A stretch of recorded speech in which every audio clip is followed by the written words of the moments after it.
जीव विज्ञान में डीएनए अणुओं का प्रतिकृतियन या द्विगुणन, इसको हम अंग्रेजी में कहते हैं रिप्लिकेशन ऑफ डीएनए मॉलिक्यूल्स। तो डीएनए जीव जातियों के आनुवंशिक लक्षणों की संकेत सूचनाओं को युग्मक कोशिकाओं के द्वारा एक पीढ़ी से अगली पीढ़ी में यथावत संचारित करता है। यानी जो जीव जातियाँ हैं, डीएनए क्या करता है कि डीएनए जीव जातियों के आनुवंशिक लक्षणों की संकेत सूचनाओं को युग्मक कोशिकाओं के द्वारा एक पीढ़ी से अगली पीढ़ी में यथावत संचारित करता है, या जातीय लक्षणों की आनुवंशिक रूपरेखा या जन्मपत्री का कार्य करता है।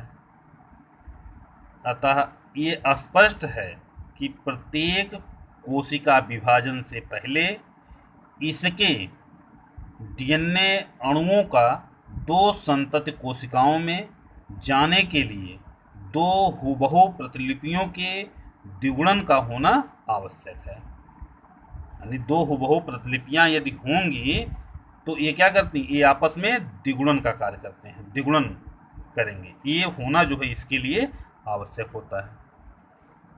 अच्छा, तो ये तो रहा जो है डीएनए अणुओं का प्रतिकृतियन या द्विगुणन। तो इसमें हम लोगों ने देखा कि डीएनए जीव जातियों के आनुवंशिक लक्षणों की संकेत सूचनाओं को युग्मक कोशिकाओं के द्वारा एक पीढ़ी से अगली पीढ़ी में यथावत संचारित करता है। जो आनुवंशिक लक्षण होते हैं वो एक पीढ़ी से दूसरी पीढ़ी में युग्मक कोशिकाओं के द्वारा जो है संचारित हो जाता है।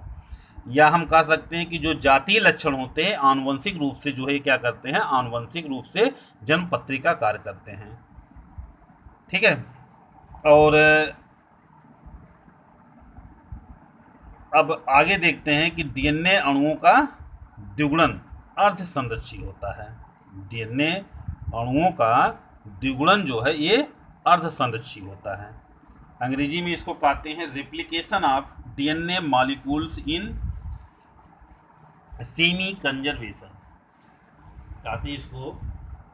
अब इसमें हम लोग देखते हैं कि डीएनए अणुओं की संरचना के लिए हम लोग एक वाटसन तथा क्रिक का मॉडल पढ़ चुके हैं। तो वाटसन तथा क्रिक ने क्या बताया था कि दो सूत्र होते हैं, है ना। ये है सूत्र। सूत्र किसके बने हुए होते हैं, डीएनए की संरचना हम लोग पढ़े हैं। तो डीएनए की संरचना बताया गया था कि ये द्विकुंडलित संरचना होती है ना। देखिए इस तरीके से पढ़ चुके हैं हम लोग। यहाँ पर केवल कुंडलन नहीं दिखाया गया है ना। ये बने किसके होते हैं, शुगर और फास्फेट। शुगर पाई जाती है, फास्फेट पाए जाते हैं और नाइट्रोजन समाक्षार पाए जाते हैं। तो कहने मतलब शुगर की भित्ति हो गई, फास्फेट की हो गई और बीच में पाए जाते हैं नाइट्रोजन समाक्षार। तो यही भित्ति हम लोग इसमें यहाँ पर कुंडलन नहीं दिखाया गया है ना। ये सूत्र है। अब ये सूत्र किसके बने हुए होते हैं, शुगर और फास्फेट के बना हुआ है। यहाँ पर ये नाइट्रोजन समाक्षार दिखाए गए हैं। वही समाक्षार चार प्रकार के होते हैं, एडेनिन, ग्वानिन, थाइमिन और साइटोसिन। प्यूरिन और पिरिमिडिन बेस पाई जाती है। प्यूरिन बेस में पाई जाती है एडेनिन, ग्वानिन और पिरिमिडिन बेस में पाई जाती है थाइमिन और साइटोसिन पाई जाती है। तो यहाँ पर जो नाइट्रोजन समाक्षार हैं, ये नाइट्रोजन समाक्षार में देखते हैं कि एडेनिन ये थाइमिन से जुड़ा होता है, जिसके बीच में क्या पाई जाती है, डबल हाइड्रोजन बंध पाए जाते हैं। और ग्वानिन देखते हैं ये साइटोसिन से जुड़ा होता है, जिसमें पाई जाती है हाइड्रोजन बंध पाए जाते हैं, ट्रिपल हाइड्रोजन बंध पाए जाते हैं, जिनके द्वारा जो है ये जुड़ा हुआ होता है। अच्छा, यहाँ पर जो ये दो पॉलीन्यूक्लियोटाइड हमको पढ़ना क्या है कि डीएनए अणु जो होते हैं ये अणुओं का द्विगुणन जो है अर्धसंरक्षी होता है।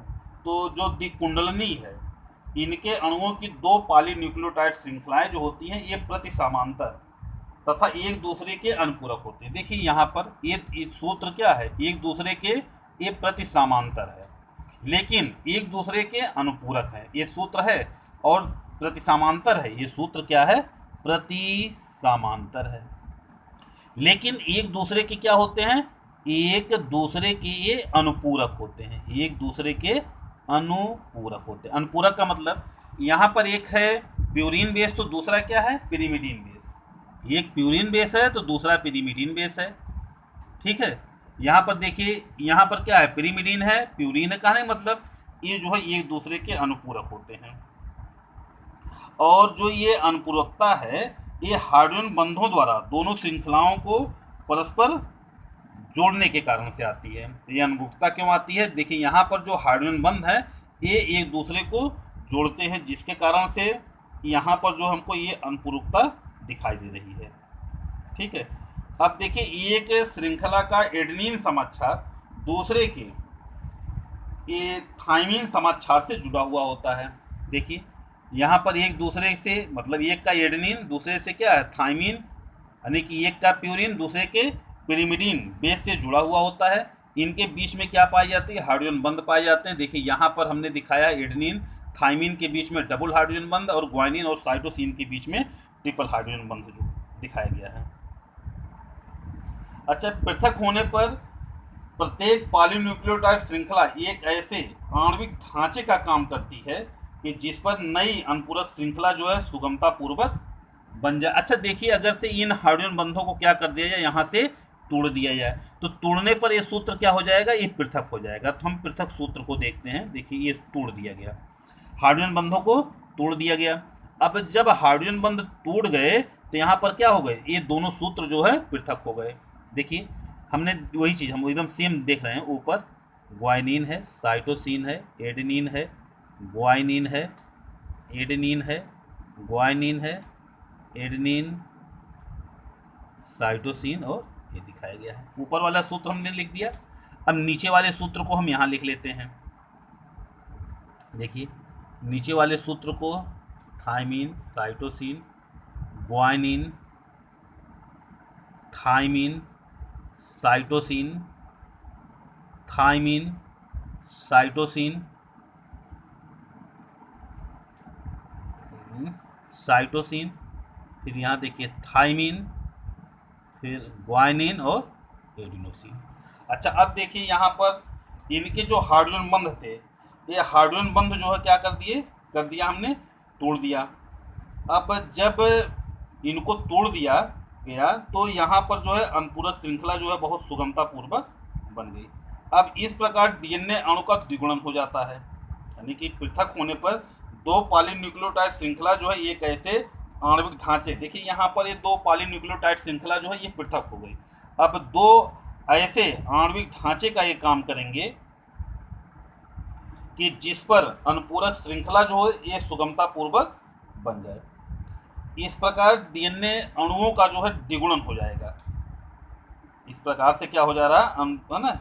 अब देखिए द्विगुणन के फलस्वरूप बनी जो संतत कोशिका होगी, ये डीएनए अणुओं में से प्रत्येक में एक पॉलीन्यूक्लियोटाइड श्रृंखला का जनक अणु होती है और दूसरी नई बनी हुई श्रृंखला ऐसे बनी हुई श्रृंखला होती है। ऐसे द्विगुणन को हम क्या कहते हैं, असंतत। देखिए यहाँ पर अभी क्या करेंगे, ये अपने अनुपूरक पॉलीन्यूक्लियोटाइड श्रृंखला का ये निर्माण कर लेते हैं। देखिए यहाँ पर ये है ना, जब दोनों अलग हो गए, अलग होने के बाद जो है इनको करना क्या है, ये अपने समान जो है दो पॉलीन्यूक्लियोटाइड श्रृंखला का निर्माण कर लेंगे। अब ऐसे आणविक ढांचे का ये निर्माण करेंगे कि जिस पर नई अनुपूरक श्रृंखला जो है सुगमता पूर्वक बन जाए और इस प्रकार से क्या हो जाएगा, डीएनए अणुओं का द्विगुणन हो जाएगा। अब देखिए यहाँ पर नई श्रृंखला बन गई। अब बनने के पश्चात ये क्या करेंगे, यहाँ पर ये अपने समाक्षार के द्वारा जो है जुड़ जाएगा। तो समाक्षार क्या होगा, देखिए यहाँ पर जो श्रृंखला बनी है, भाई नई श्रृंखला बनी, ये तो क्या थी, ये ओल्ड वाली है, ये हमने दिखाया है। जो यहाँ पर ये ओल्ड स्टैंड है, ओल्ड स्टैंड, ये भी ओल्ड वाला है, ओल्ड स्टैंड है। ठीक है, अब ये क्या करेंगे, न्यू स्टैंड, मतलब देखिए यहाँ पर नए का जन्म हुआ और क्या हो गया, ये न्यू स्टैंड बना। अब बनेगा कैसे, अब देखिए यहाँ पर जो पॉलीन्यूक्लियोटाइड श्रृंखला जो बनी, देखिए ये ओल्ड वाली थी, ओल्ड वाली श्रृंखला जो है अलग अलग हो गई। अब यहाँ पर जो है जन्म हुआ, किसका जन्म हुआ, नई श्रृंखला का जन्म हुआ, पॉलीन्यूक्लियोटाइड श्रृंखला। अब ये अपने नाइट्रोजन समाक्षार, अपने नाइट्रोजन समाक्षार का मतलब देखिए यहाँ पर एडेनिन था तो थाइमिन, ग्वाइनिन है तो साइटोसिन, साइटोसिन है तो ग्वानिन, थाइमिन, है ना, ये इसी क्रम में जो है ये क्या कर जाएंगे, ये फिर बन जाएगा, क्या कर जाएगा, बन जाएगा। और जो जो बनते जाएंगे इनके बीच में ये हाइड्रोजन बंध के द्वारा जुड़ते जाएंगे। एडेनिन, ग्वानिन, एडेनिन और थाइमिन के बीच में डबल बॉन्ड, ग्वानिन साइटोसिन के बीच में ट्रिपल बॉन्ड। इस तरीके से जो है ये क्या करेंगे, हाइड्रोजन बंध के द्वारा जो है ये बन जाएंगे। देखिए यहाँ पर एक नई श्रृंखला का निर्माण हो चुका। ले अब यहाँ पर जो दूसरा वाला भाई, दो पॉलीन्यूक्लियोटाइड श्रृंखला थी और दोनों पॉलीन्यूक्लियोटाइड श्रृंखलाएं क्या हुई हैं, एक दूसरे से अलग हुई। अलग होने के पश्चात जो है इन्होंने नई पॉलीन्यूक्लियोटाइड श्रृंखला का निर्माण किया है। अपने क्या है, ये अनुपूरक श्रृंखला का ये निर्माण कर, भाई दोनों अलग अलग हैं तो दोनों ये अपने अनुपूरक श्रृंखला का ही निर्माण कर लिए। और श्रृंखला का निर्माण करने के पश्चात जो नाइट्रोजन समाक्षार है उसी नाइट्रोजन समाक्षार से ये बन जाते हैं। देखिए यहाँ पर एडेनिन, ग्वानिन, मतलब इसके बीच में डबल हाइड्रोजन बंध, ट्रिपल यहाँ जी है तो ये साइटोसिन का निर्माण कर लेंगे, है ना, साइट जी ग्वानिन और ट्रिपल हाइड्रोजन बंध होगा यहाँ इनके बीच में। यहाँ देखिए टी है, थाइमिन है तो ये एडेनिन का निर्माण करेंगे, डबल हाइड्रोजन बंध। यहाँ पर ग्वानिन बनेगी, ट्रिपल हाइड्रोजन बंध। यहाँ एडेनिन बनेगी, डबल हाइड्रोजन बंध। यहाँ देखिए ग्वानिन बनेगी, ट्रिपल हाइड्रोजन बंध। यहाँ देखिए एडेनिन बनेगी, डबल हाइड्रोजन बंध। यहाँ साइटोसिन बनेगा, ट्रिपल हाइड्रोजन बंध। यहाँ पर थाइमिन बनेगा, डबल। इस तरीके से क्या बन गया, जो एक नई श्रृंखला का निर्माण हो जाता है ना। अब देखिए इस तरीके से दूसरी नई बनी हुई श्रृंखला जो है बन गई, है ना। इसीलिए ऐसे द्विगुणन को हम क्या कहते हैं, अर्ध संरक्षी कहते हैं। भाई जो यहाँ पर नई श्रृंखला बनी, देख रहे हैं, जो नई श्रृंखला बनी, इस नाते हम ऐसे द्विगुणन को क्या कहेंगे, अर्ध संरक्षी कहते हैं। डीएनए अणुओं की ऐसे द्विगुणन की पुष्टि 1958 में मैथ्यू, कौन है, मैथ्यू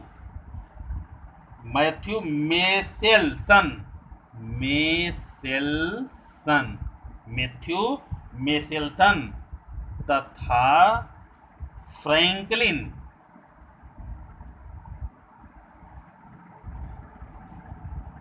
फ्रैंकलिन स्टाहल